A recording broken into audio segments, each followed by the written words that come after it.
afternoon, everyone. Good afternoon. Under the leadership of President Donald J. Trump, the rogue Iranian terrorist regime is being absolutely crushed. 47 years of tolerating and enabling the world's leading state sponsor of terrorism are over. Iran's murderous terrorist leaders are paying for their crimes against America, and they are paying in blood.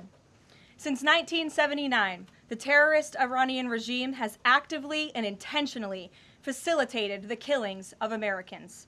They chant death to America and fund other radical terrorists who attack our country and are seeking to destroy Western civilization itself. These terrorists seized our embassy and took 66 Americans hostage in Tehran. They slaughtered 241 U.S. service members with a truck bombing in Beirut.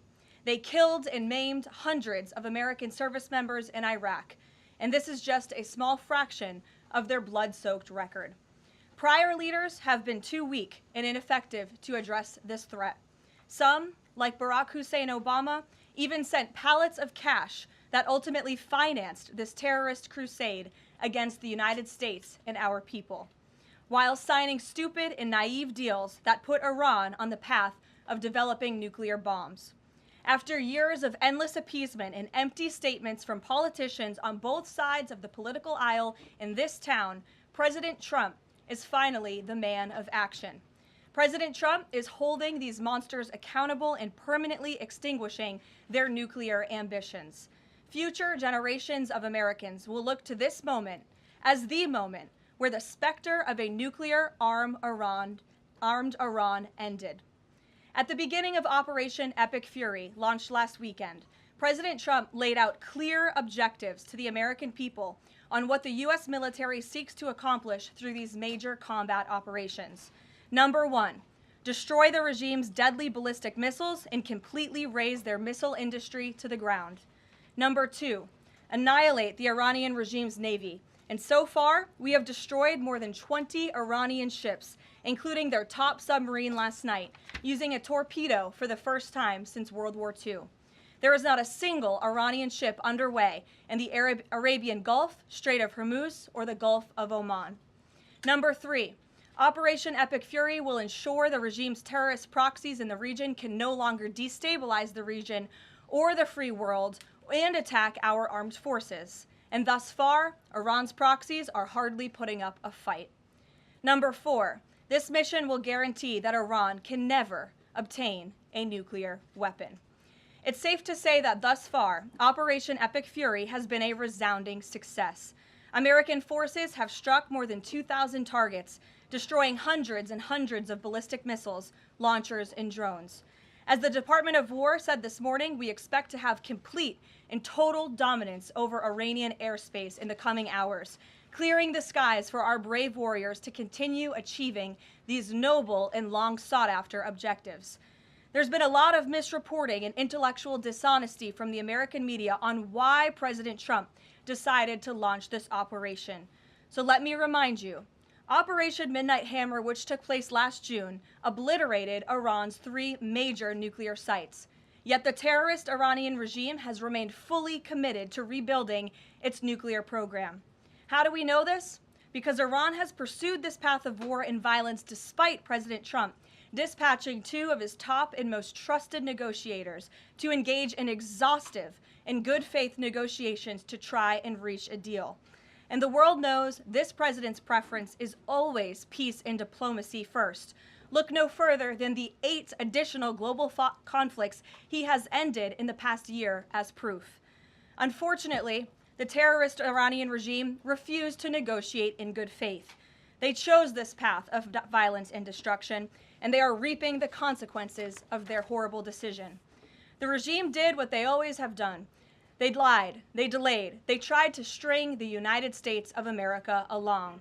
They wanted to buy themselves time to continue building ballistic missiles and other deadly weaponry that could harm our U.S. personnel and troops in the region, and to continue aggressively pursuing their unacceptable nuclear ambitions.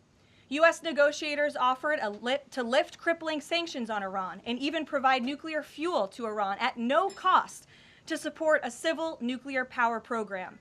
They additionally had the opportunity to accept U.S. support as an investor in potential projects to develop peaceful nuclear energy together under a mutually agreed upon framework. Yet in response, Iran would have to forfeit their enrichment capacity once and for all. But Iran rejected. They accepted none of these generous and unprecedented offers by the United States. Simply put, they refused to say yes to peace. And their refusal made clear that their number one priority was building a nuclear weapon with which to threaten the United States of America. Again, the country they have been chanting death to for nearly 5 decades. Let me state this again clearly. Iran rejected the path of peace because the terrorists in charge of this regime wanted to build nuclear weapons to use against Americans and our allies. President Trump made the determination, a courageous determination and decision, that the path the United States was on with Iran had only one outcome: massive death and destruction at the hands of a nuclear-armed terroristic regime. That path of death and destruction and threats against the American people have ended with Operation Epic Fury. Operation Epic Fury has forged a new path that will better ensure the security of the United States and our people. The terrorists made a bet that President Trump would be like many of his predecessors, that he would just talk and he would refuse to enforce his clear red lines. But that has proven to be a catastrophic error in judgment. When President Trump makes a threat, and I have reiterated that threat many times from this podium to all of you over the past year, President Trump does not bluff. The president's words are backed up by the mightiest warriors in the world who possess the most sophisticated capabilities this world has ever known. 49 and counting of the most senior Iranian regime leaders, including the supreme leader, have already been wiped off the face of the earth. Make no mistake, killing these brutal terrorists is good for America and makes the world a much safer place. I want to also extend our prayers and condolences to the families of the 6 U.S. military service members who have been lost in Operation Epic Fury. These heroes represent the very best among us. They laid down their lives in defense of our country, and we will never forget their legacy or their sacrifice. As the president said, we grieve for these American patriots and their families as we continue the righteous mission for which they gave their lives.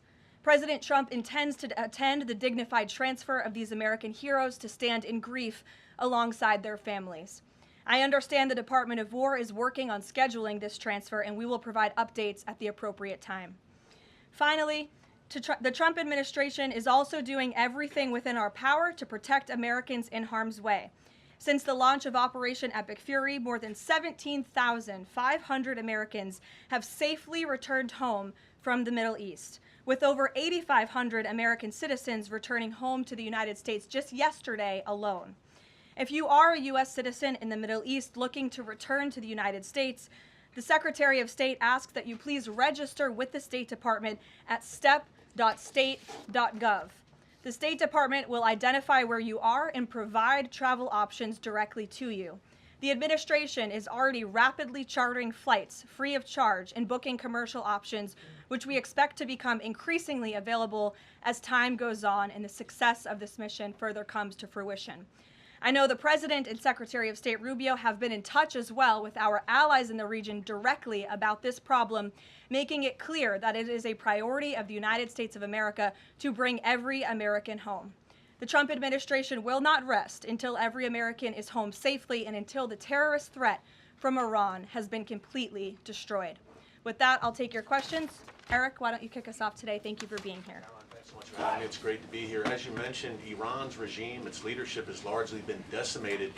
Do we have a sense right now of who is actually calling the shots in Iran? And we're also hearing reports that the Supreme Leader's son may be named his successor. Do you have any more information about that? I just had a quick follow-up as well. Sure. We've seen those reports as well, of course, and this is something that our intelligence agencies are closely monitoring and looking at. The truth is, we'll have to wait and see. The president has said repeatedly that the objectives of Operation Epic Fury are the 4 military objectives that I laid out for you previously: to destroy Iran's navy, to destroy their ballistic missile capacity, to ensure their proxies in the region can no longer harm Americans, and to also ensure that they can never obtain a nuclear nuclear weapon. As for what comes next for Iran, the president has said, of course, it's a good thing for the United States to want freedom for the Iranian people, and ultimately we hope that freedom rests in their hands. Caroline, we see the Arab and Muslim nations coming under fire as well. President Trump's vision for the region has been to bring the Arab and Muslim nations to the table together, Abraham Accords, obviously, with Israel. If this regime topples, could we see a new day in the region and really a new Middle East come out of this when the dust settles? Well, the greatest deterrent to true and long-lasting peace in the Middle East has always been the rogue Iranian terrorist regime. And our Arab and Gulf partners in the nation admit that, as well as, of course, our close friend and ally Israel. We have seen all of the Arab partners in the region come together during this time on the phone with President Trump, many of them commending him for this bold and brave action to protect American troops and our bases in the region that are housed in many of these Arab and Gulf states. And I know that many of these regional partners are contributing their air defense capabilities as well. Jordan, Bahrain, Saudi Arabia, the UAE, Qatar, Kuwait, and the president continues to be engaged with all of them. Welcome. Garrett. Also have two, if you'll humor me. Axios, I think, was the first to report this morning this phone call between the president and Prime Minister Netanyahu, saying that Netanyahu had given the U.S. this information about where the Ayatollah would be and that he'd be with his deputies on Saturday. How important was that information in the president making the decision to strike where and when he did? I think it was important with respect to the timeline, but I think the president, prior to that phone call, had a good feeling that the Iranian regime was going to strike the United States assets and our personnel in the region. And the president was faced with a choice. Does the United States of America use our military and our capabilities to strike first, to take out this threat that has been threatening our country and our people for 47 years, or is he going to, as commander-in-chief, sit back and watch as the rogue Iranian regime attacks our people in the region? That's obviously an unacceptable decision. For the second choice there is unacceptable to the president, which is why he made this decision. As for where the Ayatollah was going to be, that obviously had an impact on the timeline of the operation, but not quite the president's decision in its entirety. And then on the way the public is viewing this, we were sitting here last week, I asked you if the president was going to make this a big part of the State of the Union, if he felt like he had to sell the possibility that he'd do strikes like this. We're now 5 days on. He hasn't done kind of the traditional speech to the nation part of it. Does the president believe the country supports the actions that he's taken so far in Iran? I think he does, and I think the president knows the country is smart enough to read past many of the fake news headlines produced by people in this room that this action was unjustifiable. Again, this is a rogue terrorist regime that has been threatening the United States, our allies, and our people for 47 years. And the American people are smart enough to know that. And they've also been smart enough to listen to the president himself, not just over the past year in this second term, but during his first term as president, and also for the past 40 years of his life. This is a president who has been remarkably consistent on this issue, that Iran can never obtain a nuclear weapon. And the president tried peace through diplomacy, exhaustively and extensively. He and his team gave it their best go, and the president ultimately came to the determination of that peace was not a pursuable path. The Iranian regime, they want death, they want destruction, they want to kill Americans, and that's unacceptable to this president. It's intolerable to him as commander-in-chief. Jackie. Thank you, Caroline. Obviously seen the update from the State Department on the 17,500 Americans that have already come back, including some 8,000 just yesterday. There are still 6,000 that are looking to get out, as I understand it. And just in the context of what you just told Garrett about the president's decision on a timeline, if he had decided to do this strike before receiving, the specific intelligence about the meeting on Saturday, should there have been more done in advance of the strikes to try to get those Americans in the region resources and information to get home before day 3 of the war? There was many signs put out by the State Department, and I wish that everyone in this room would report on them. The Secretary of State issued level 4 travel advisories dating back to January for many of these countries in the region. On January 14th, the U.S. mission to Saudi Arabia advised personnel and Americans to exercise increased caution and limit non-essential travel to any military installations. On February 11th, the U.S. Department of State Consular Affairs shared a list of countries with level 4 do not travel advisories. You can't be much more clear than that. Do not travel to these following countries. On February 23rd, the U.S. Embassy in Lebanon ordered non-emergency government personnel and family members to leave Lebanon due to safety risks, and we helped them do that. On March 2nd, the State Department urged U.S. citizens to depart Lebanon immediately. With respect to Iran, on February 27th, the Secretary designated Iran as a state of sponsor of wrongful detention and stated no American should travel to Iran for any reason. And again, on February 27th, the U.S. ambassador to Israel warned Americans to leave Iran, and they provided travel advisory alerts through the U.S. Embassy in Jerusalem. So the State Department was all hands on deck on advising extreme caution and do not travel alerts to Americans in the region. With respect to the Americans who are still in the region now, again, the State Department is asking that they register at the website so they can directly identify you, and we are actively and rapidly working to charter flights. There is some commercial flights that are taking off intermittently from these countries, and we plan to get Americans on board as quickly as possible, again, free of charge to them. And we have some additional measures that I think will be announced in the coming days. Again, I can also reiterate from the President's perspective, this is something he's brought up directly with our allies and partners in the region, that we expect their help in getting Americans home, and we will do that, and we will not rest until every single American is returned home safely. Thank you. And then one follow-up just on how people might be experiencing this at home. With respect to the economy and the cost of oil spiking, is there a need to start those Navy escorts in the Strait of Hormuz now to sort of blunt the impact to people? And also, because Spain is a member of the EU, does that at all put a wrinkle in the President's plan for a trade embargo with them? With respect to Spain, I think they heard the President's message yesterday loud and clear, and it's my understanding over the past several hours they've agreed to cooperate with the U.S. military, and so I know that the U.S. military is coordinating with their counterparts in Spain, but the President expects all of our European allies, of course, to cooperate in this long sought-after mission, not just for the United States, but also for Europe, to crush the rogue Iranian regime that, again, not only threatens America, but also threatens our European allies as well. With respect to oil prices and the economy here at home, of course, this is something that Secretary Bessent, Secretary Wright, the National Economic Council of Energy, that is led by Secretary Burgum, has been long working on and well in advance. Yesterday, President Trump announced the U.S. Development Finance Corporation will provide political risk insurance at a very reasonable price for crude carriers and cargo ships operating in and around the Gulf. And as you pointed out, Jackie, the President said if necessary and when appropriate, the U.S. Navy will begin escorting tankers through the Strait of Hormuz. I think it speaks to why this action was so necessary, that ultimately the energy industry is going to benefit from the President's actions with respect to Iran, because Iran will no longer be controlling the Strait of Hormuz and restricting the free flow of energy, which, as you all know, controls 20% of the world's global oil supply. Sure. Thanks, Caroline. The President said yesterday there wasn't time to make evacuation plans because this all happened so quickly.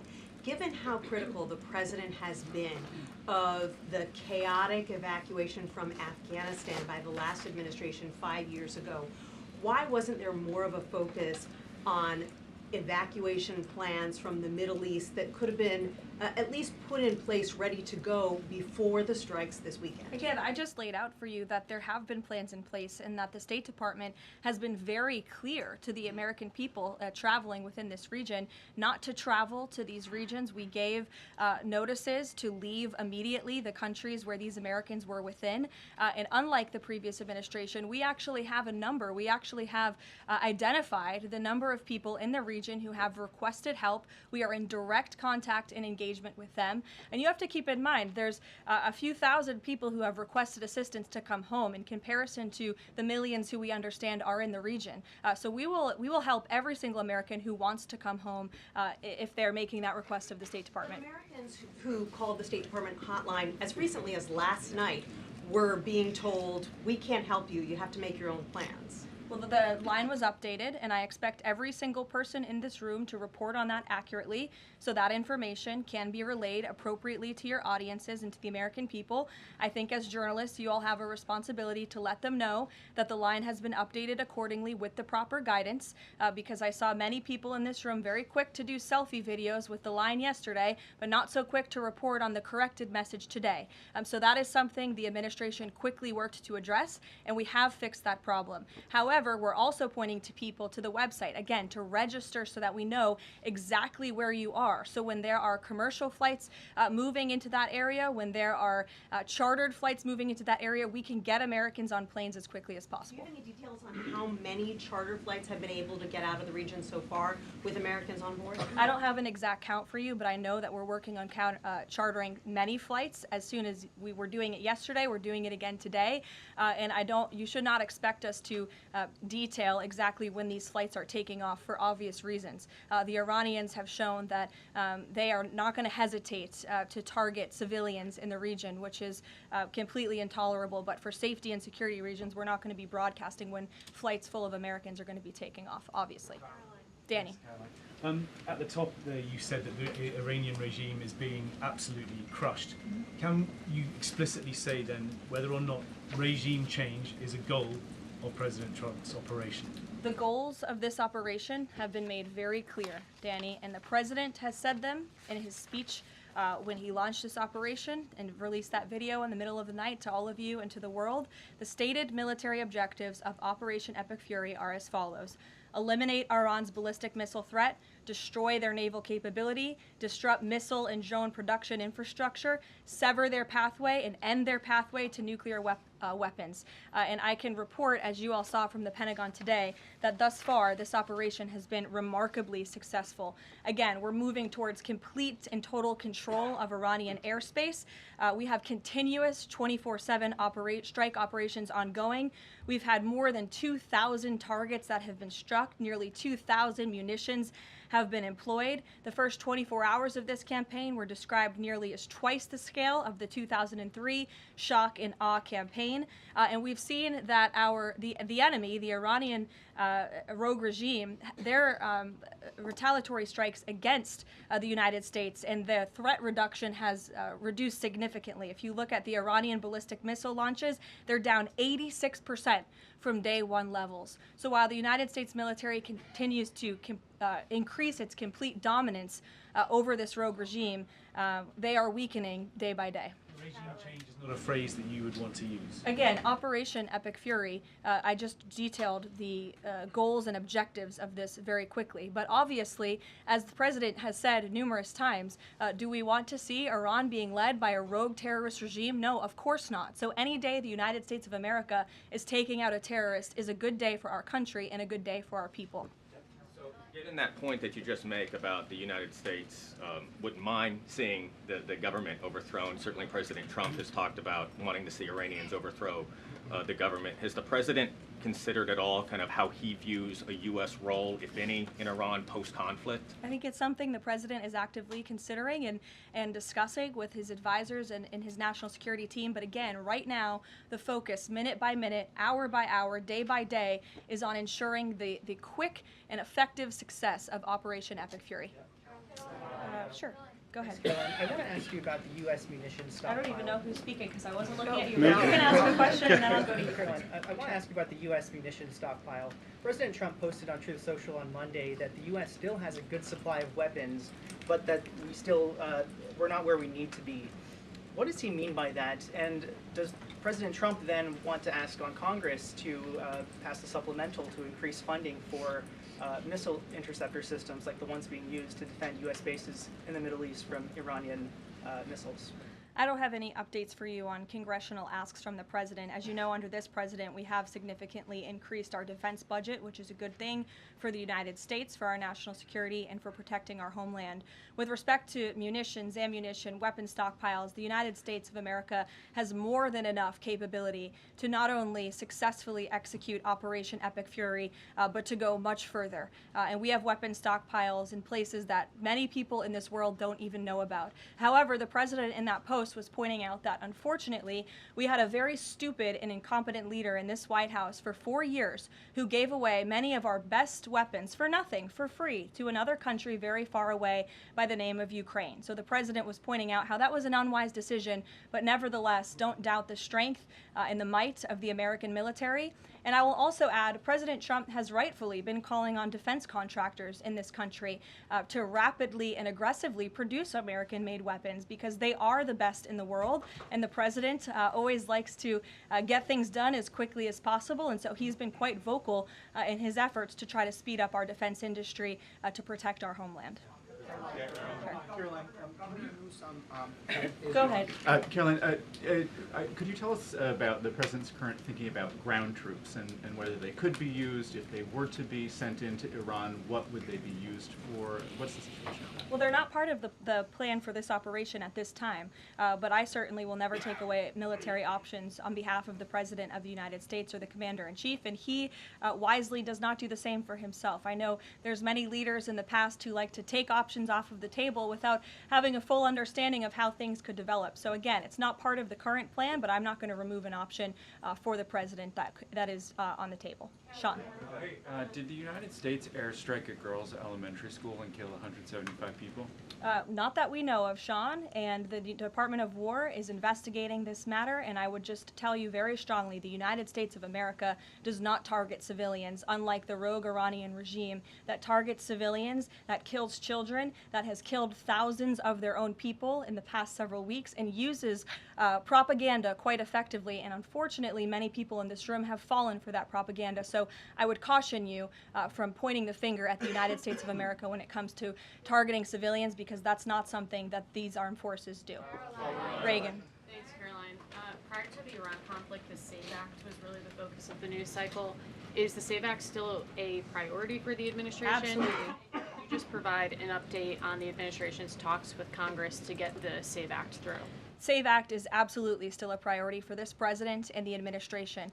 The focus, of course, of much of the president's time right now is on ensuring the success of Operation Epic Fury, but the president can walk and chew gum at the same time, and he's very much continuing to focus on the issues that matter here at home for the American people, including the passage of the SAVE Act, including on bringing down the cost of living, which is why you'll see the president in about an hour and a half at the Ratepayer Protection Pledge Roundtable, where he will be sitting with big tech companies, with AI companies who are building in communities across the country and have pledged to pick up the cost of the electricity tab in these small towns and communities across the country, which is a great thing for American consumers. So you'll be hearing from the president directly on this very important domestic agenda item later this afternoon, and it's something that he mentioned in his State of the Union address. So check it off the list as another promise made and kept by this president. Sure, go ahead. Thanks, Caroline. I just wanted to get back to Danny's question. So those 4 objectives that you read out do not explicitly include regime change. If those objectives were achieved and the Islamic Republic still existed, would that be an acceptable outcome? That's a hypothetical question that I'm not going to engage in. Again, right now the president and the commander-in-chief are focused on executing the success of Operation Epic Fury, which we are already doing so in a very tremendous and impressionable way. Stephen. Thank you, Caroline. 2 questions. The Trump administration reportedly is considering arming Kurdish forces in the hopes of inspiring a popular uprising in Iran. Could you comment on that report? I can comment on the fact that the president has held many calls with partners, allies, and leaders in the region, in the Middle East. He did speak to Kurdish leaders with respect to our base that we have in northern Iraq. But as for any report suggesting that the president has agreed to any such plan is completely false and should not be written. President Trump was saying yesterday that he is okay with someone from within taking over in Iran. He spoke about how Venezuela he saw as a successful model where Delcy Rodriguez took over and had a better relationship. Iran's President Pezeshkian, he took office in 2024 as a relative reformer. He's part of a 3-man council now replacing the supreme leader. Does President Trump see him as a potential successor who is more pliable? Again, that's another hypothetical, and I haven't spoken to the president about this specific individual, so I don't want to get ahead of him on any assessments that should be made. Thank you. Yesterday, the president acknowledged that oil prices will be a bit high. As for gas prices here in the U.S., what is the admin doing right now to counter that? I mean, should they skyrocket? Is there a plan to help, Americans right now with those higher gas prices? And then a second question. On the rash that was on the president's neck, the White House physician said it was a preventative skin cream that he was using, but why is the president using this cream? What are they trying to prevent with this cream? To your second question, I don't have anything additional to add to the physician statement that we provided to all of you on those questions, but I know the statement said that the redness on the neck will dissipate within the next couple of weeks. To your first question about oil prices, thank God we have a president who has exuded American energy dominance over the past year, an administration that is wholeheartedly focused on keeping prices stable as best as we can. Of course, this operation is temporary to protect the homeland, but crude oil prices did fall yesterday. They remain stable today after the president announced steps to ensure the stability in global energy markets. Again, those include the DEC offering reasonably priced political risk insurance and the potential for the U.S. Navy to provide protection for the flow of energy through the Strait of Hormuz. It is the president's belief and his economic team's belief that the economy continues to be very strong, it's robust, and will be able to weather any of the temporary impacts of Operation Epic Fury. John. Thanks a lot, Caroline. Just to follow up to that, the timeline for making the Strait of Hormuz safe for oil tankers to transport their oil through the strait, what is that timeline, and what can the president do to speed up that timeline? I don't want to commit to a timeline, but certainly it's something that is being calculated actively by both the Department of War and the Department of Energy. They're working very closely. Both secretaries are in all of the briefings on this subject with the president, and this is, again, something they're monitoring, and if and when necessary, the United States Navy will provide assistance to escort oil tankers through the strait. Sure, in the blue. Thank you, Caroline. You're not in blue, Andrew. Go ahead. Yeah, thank you. Well, I guess you are, sort of. I'll go to you after. You had mentioned about the commercial aircraft being used for the evacuations. What about the use of military aircraft? Would that happen in conjunction with that or subsequent to? That is something that is definitely underway, and of course we're going to use that in conjunction. We want as many planes, whether they're chartered, commercial, or military, taking Americans out of the Middle East and returning them safely home. So yes. Andrew, go ahead. You're welcome. At the top of the briefing, you listed a long list of grievances against the Iranian government, going back to the takeover of the embassy in '79, barracks bombing in the 80s, etc. But no one from the administration has laid out the imminent threat that was supposed to be taken care of by this. And the rationales offered by, say, Secretary Rubio, the President's National Security Advisor, said that the threat was retaliation against American interests from Iran after Israeli strikes. The president says it was his own feeling that Iran was going to attack. Why is it that across the administration you can't say what the imminent threat against the United States was that required us to launch this? And also, Prime Minister Starmer told Parliament today that his reason that he didn't allow the use of British bases was that he was not satisfied that there was a lawful basis and a viable, thought-through plan. Was there an attempt to provide the UK government with a legal basis for these strikes and a viable, thought-through plan? To the first question, I completely reject the premise of your question. You have had the President of the United States, the Secretary of War, the Chairman of the Joint Chiefs, the Vice President of the United States, the Secretary of State, and now I am out here today to explain to you exactly what led the President to make the decision to launch Operation Epic Fury. And President Trump does not make these decisions in a vacuum.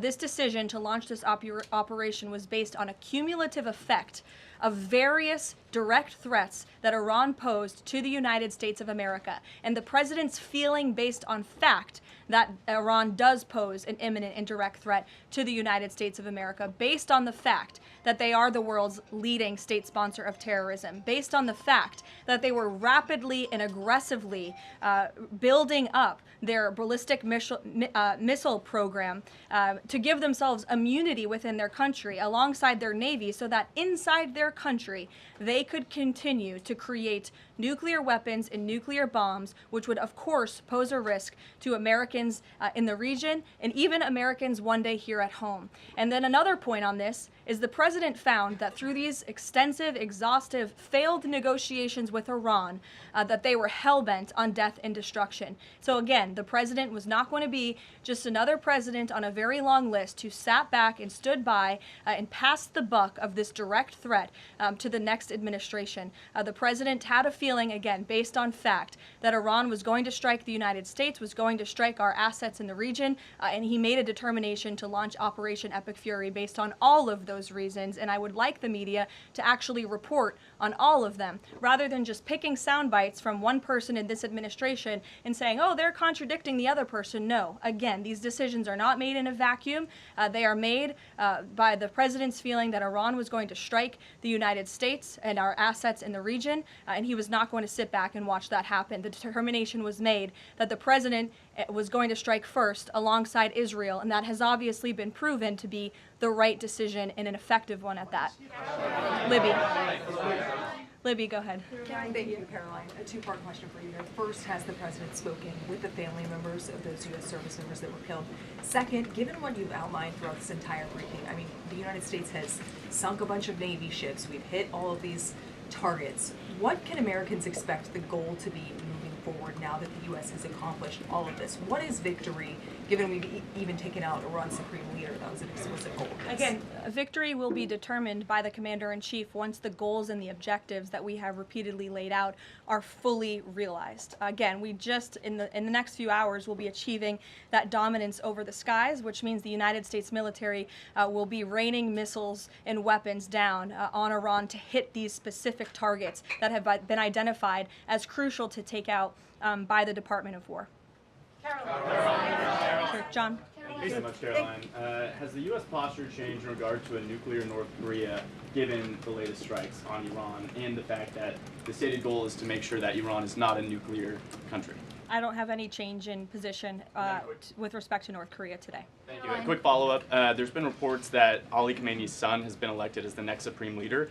Does the administration think that he is a part of the same regime as his father? Would they like people in the country to rise up and get him out of power? There's reports he's been elected, or that he's assuming to be elected. One of the likely options. Pardon me, what was that? That he's one of the likely options, or that he has been elected. Okay, so we'll wait to confirm until someone actually is elected. Caitlin. You just mentioned that the president is going to attend the dignified transfer for these families. Given what Secretary Hegseth said this morning, is it the position of this administration that the press should not prominently cover the deaths of U.S. service members? No, it's the position of this administration that the press in this room and the press across the country should accurately report on the success of Operation Epic Fury and the damage it is doing to the rogue Iranian regime that has threatened the lives of every single American in this room. If the Iranian regime had their choice, they would kill every single person in this room. And so we can all be very grateful that we have an administration and that we have men and women in our armed forces who are willing to sacrifice their own lives for the rest of us in this room and for every American across the country and for every troop that is based in the Middle East. That's what these... Secretary Hegseth was complaining that it was front page news about these 6 service members who were killed. That's not what the Secretary said, Caitlin, and that's not what the Secretary meant, and you know it. You know you are being disingenuous. There is not...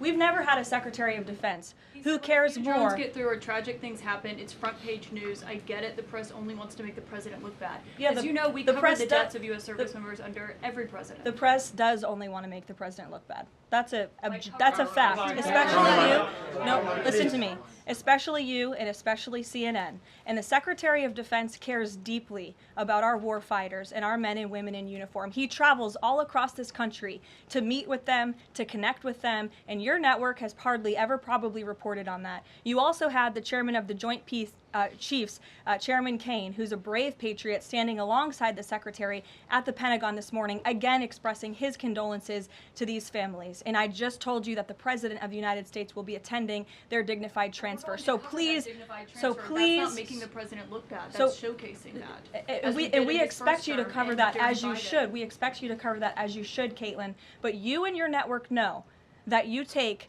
every single thing this administration says and tries to use it to make the president look bad. That is an objectable fact. I don't think covering troop deaths is trying to make If the you're president trying look to, bad. if you're trying to argue right now that CNN's overwhelming coverage is not negative of President Donald Trump, I think the American people would tend to agree, and your ratings would tend to disagree with that as well. Go ahead. Thank you so much. On the school Sure. strike, back to that for a minute. I understand that the U.S. does not target civilian infrastructure. That's what you said. Can you say that there's any evidence right now that it was not a U.S. strike? And then also, you didn't mention Israel in that. Is there any assessment about Israel's potential likely role in that, if at all? Again, the Department of War is currently investigating this matter, but again, I will reaffirm that the Department of War and the United States Armed Forces do not target civilians, as does the Iranian regime, who kill and execute their own people. Christian. On two separate issues, Caroline. First, what can you tell us about the military operation in Ecuador? And then secondly, is the president considering invoking the Defense Production Act to boost munition stockpiles while we are in this conflict? It's not something I've heard the president consider, but as you know, the president has been in pretty direct correspondence and public correspondence with defense contractors, asking them to aggressively speed up their manufacturing of American-made weapons, which again are the best in the world. With respect to Ecuador, I would point you back to the statement released by the U.S. Southern Command. On March 3rd, Ecuadorian and U.S. military forces launched operations against designated terrorist organizations. These operations are a powerful example of the commitment of partners in Latin America and the Caribbean to combat the scourge of narco-terrorism. And together, we are taking decisive action to confront narco-terrorists who have long inflicted terror, violence, and corruption on citizens throughout the hemisphere. And on that, I would also add that this weekend, I'm pleased to announce, the president will welcome the heads of state from 12 nations across our Western Hemisphere in Miami, Florida on Saturday. The point of this newfound Latin America summit is to promote freedom, security, and prosperity in our region. The following countries will be in attendance: Argentina, Bolivia, Chile, Costa Rica, the Dominican Republic, Ecuador, El Salvador, Honduras, Panama, Paraguay, Trinidad and Tobago, and maybe some others as well. And the president will be speaking with the leaders of this country, who have really formed a historic coalition to work together to address criminal narco-terrorist gangs and cartels and counter illegal and mass migration into not only the United States, but the Western Hemisphere, which remains a key and top priority of this president. Thank you very much, everyone, and you'll see the president yourselves in an hour. Thank you, Caroline.